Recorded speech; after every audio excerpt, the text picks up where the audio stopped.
حضور کی سنتوں میں ایک سنت یہ بھی ہے، کھانا کھانے سے پہلے نمک چکھ لیا کرو، کھانا کھانے کے بعد نمک چکھا کرو۔ اس طریقے سے کبھی یہ بھی کہا گیا ہے کہ کھانے سے پہلے نمکین سے شروع کیا کرو اور اس کا اختتام بھی نمکین پہ کیا کرو۔ اللہ تبارک و تعالیٰ 70 بیماریوں سے محفوظ رکھے گا۔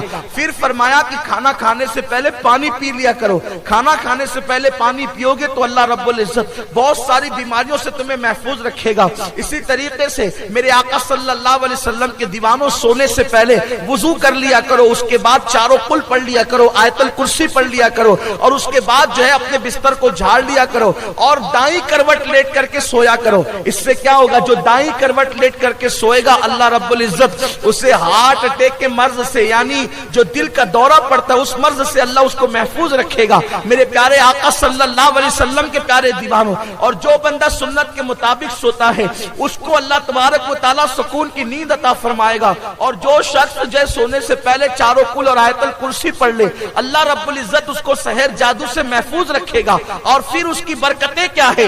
رات بھر فرشتے کو اس کی حفاظت کے لیے اللہ مقرر کر دے گا، فرشتے اس پر پہرا دیں گے، کیونکہ وہ بندہ آیت الکرسی پڑھ کر کے سو رہا ہے۔ اگر اسی رات اس کو موت آ گئی تو اللہ اسے شہادت کی موت عطا فرمائے گا۔ آیت الکرسی کی برکت یہ، حضور کی سنت کی برکت یہ۔ تو بہرحال بہت سی سنتیں ہمارے مبلغین سنتیں سکھاتے رہتے ہیں، مرکز پہ آئیے وہ بہت ساری سنتیں آپ کو سکھائیں گے۔ آئیے دوسری چیز، اللہ کے رسول علیہ السلام فرماتے ہیں میاں بیوی کے اندر جو پھوٹ ڈالے، آقا فرماتے وہ ہم میں سے نہیں ہے۔ میاں بیوی میں جو جدائی پیدا کرے آقا فرماتے وہ ہم میں سے نہیں، وہ میرا محبوب امتی نے، حضور اس نے اس سے بیزاری کا اظہار فرمایا۔ اب اس کے بارے میں کئی تشریحات موجود ہے کہ میاں بیوی میں پھوٹ ڈالنے کا مطلب کیا؟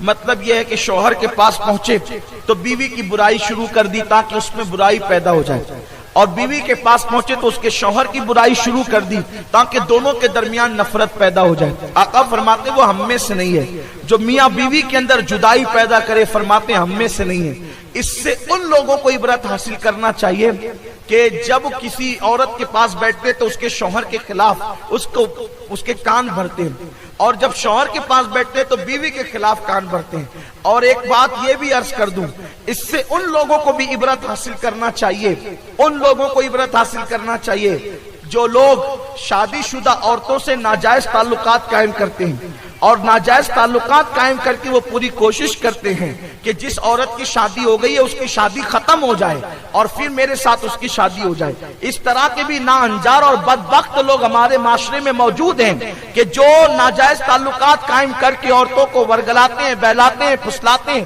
ان کے معاملے ختم کرتے ہیں۔ یاد رکھے تم کسی کا گھر اجاڑو گے اللہ کبھی تمہارے گھر کو آباد نہیں رہنے دے گا، اور یاد رکھنا میرے آقا فرماتے کما تدین تدان، تم جیسا کرو گے تمہارے ساتھ ویسا ہی کیا جائے گا۔ میرے پیارے آقا علیہ السلام کے پیارے دیوانوں، بہت سارے منچلے لڑکے نوجوان ہیں، معاذ اللہ ان کے متعلق سنا گیا ہے کہ وہ ایسا کرتے، خود تو کنوارے ہیں اور اس کے بعد 2-2 3-3 بچوں کی ماؤں سے وہ افیئر اور ناجائز تعلقات قائم کر لیتے ہیں، اور اس کے بعد اس عورت کو ورگلاتے ہیں تو کسی بھی طرح سے ناٹک کر طلاق لے لے اور اس کے بعد میرے ساتھ نکاح کر لے۔ اچھی طرح یاد رکھنا کسی کے نشے من کو آگ لگا کر کبھی تمہارا نشے من محفوظ نہیں رہ سکتا، کسی کا گھر اجاڑ کر کبھی تمہارا گھر آباد نہیں رہ سکتا۔ میں نے اس چھوٹی سی عمر میں ان لوگوں کو دیکھا ہے جو لوگوں کا گھر اجاڑ کر خود کا گھر بساتے ہیں، انہوں نے کبھی چین کی سانس نہ لی، انہوں نے کبھی سکون کی سانس نہ لی، انہوں نے کبھی اطمینان۔ ڈاؤن لوڈ موج۔